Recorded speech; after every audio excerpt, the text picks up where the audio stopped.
a gloriosa história de Jesus Cristo. Muitos criticam a história de Jesus Cristo e afirmam que seria um mito inventado pelos seres humanos. Faria sentido fazer essa conclusão, sendo que Cristo tem seguidores há mais de 2000 anos? Um personagem na qual toda a sua existência foi motivo de debate. Os críticos do Nazareno alegam que as escrituras não poderiam ser uma fonte confiável da sua história. Apontam contradições e erros históricos e muitas fantasias alegóricas conhecidas como os milagres de Jesus. Exemplo dessas contradições estaria em Mateus capítulo 19, versículos 16 e 17.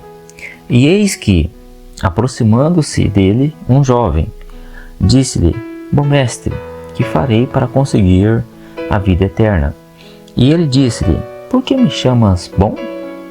Não há bom senão um só, que é Deus?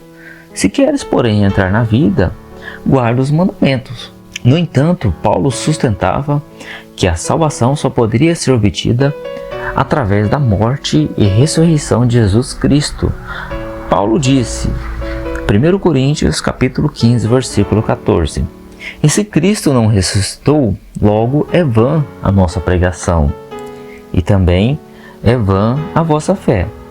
Paulo amarrou a lei da Torá e os mandamentos com a cruz. Essa seria a contradição apontada pelos críticos do Nazareno. Realmente existe essa contradição na Bíblia? Poderia ser interpretado desta maneira esses dois textos? Vamos ao contexto dessas duas histórias. Podemos contar toda a história do capítulo 19 de Mateus, de forma resumida, pois essa passagem da vida de Jesus era quando ele ainda estava vivo, e explicando sobre a importância dos mandamentos de Deus. E um jovem vem até Cristo e pergunta: Mestre, eu guardo todos os mandamentos, então serei salvo?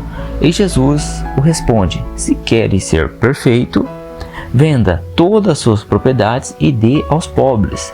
E o rapaz não quis fazer a vontade do mestre. Podemos compreender que para conseguir a salvação não basta apenas guardar os mandamentos. É necessário fazer algo a mais, não ser orgulhoso, arrogante. E o mais importante, amar a Deus e não apenas as coisas terrenas. Vamos contar toda a história do capítulo 15 de 1 Coríntios de forma resumida.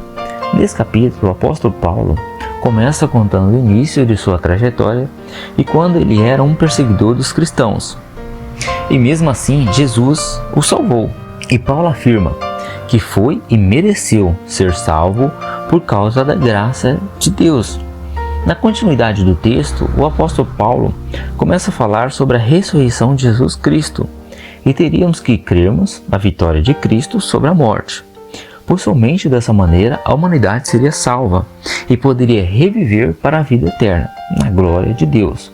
A morte começou com Adão e Jesus teria que derrotá-la, por ser um ser espiritual e perfeito. Como vimos em Mateus capítulo 19 e 1 Coríntios capítulo 15, o primeiro texto conta uma história sobre os mandamentos e que também é necessário amar mais a Deus do que ao mundo para conseguir a salvação.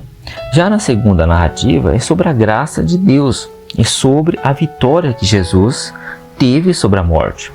Por causa desses acontecimentos, se morrermos crendo em Cristo, teremos a salvação. Não existe contradição nesses textos, porque o segundo fato não anula o primeiro, pois é um complemento com a vida de Cristo e a sua morte na cruz pagaria o pecado da humanidade.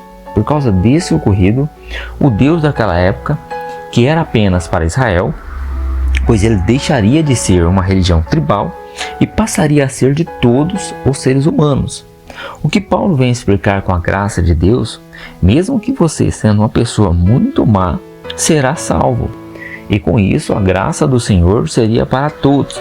E sobre a ressurreição de Cristo, se ele venceu a morte, nós conseguiríamos também a derrotar, por causa do sacrifício dele na cruz, pagando os pecados da humanidade. O ser humano pode cometer todos os tipos de erros em sua vida, Mas no dia em que se arrepender e mudar a maneira de comportar-se e ser uma pessoa boa, com certeza ele terá o direito à salvação, assim como Paulo conseguiu, e seu passado ruim foi anulado perante Deus. É como se você começasse uma nova vida. Daquele dia em diante, e tudo isso só seria possível por causa da graça de Deus. O homem pode até guardar os mandamentos, mas não adiantaria nada se em seu coração estivesse cheio de orgulho e ódio. Seria necessário fazer algo a mais do que apenas guardar a lei.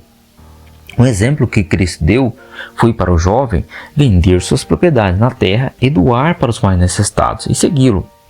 Nessa história, o mais importante seria preocupar-se com os tesouros do céu. Esse sim garantiria sua salvação, e não os da terra. O que podemos compreender desses textos da Escritura Sagrada é que para conseguirmos a salvação, ela deveria vir em etapas.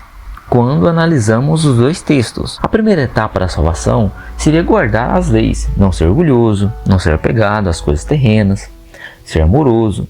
A segunda etapa da salvação seria a graça de Deus em perdoar os seres humanos. Apesar de eles terem feito coisas terríveis, assim como Paulo fez em perseguir os cristãos, ele também ressaltar a vitória que Jesus teve sobre a morte. Por causa dela, seremos capazes de sermos ressuscitados assim como Cristo. Quando analisamos os dois textos em seus sentidos completos, e não apenas em versículos isolados, concluímos que uma passagem complementa a outra, mesmo acontecendo em épocas e situações diferentes. E mais uma vez podemos afirmar que na Bíblia não existe contradição, e sim explicação fora de contexto. Ter muito cuidado em interpretar a palavra de Deus, para não compreendermos de maneira equivocada e com isso nós não desviarmos do caminho do Senhor. Espero ter conseguido explicar sobre o problema dessa suposta contradição da Bíblia, apontada pelos críticos. E volto a dizer, na Bíblia não há contradição, e sim interpretação de versículos ou de passagens isoladas das Escrituras. Para quem ficou até o final e gostou do vídeo, quiser curtir e se inscrever no canal, eu fico muito grato. E até a próxima História da Bíblia.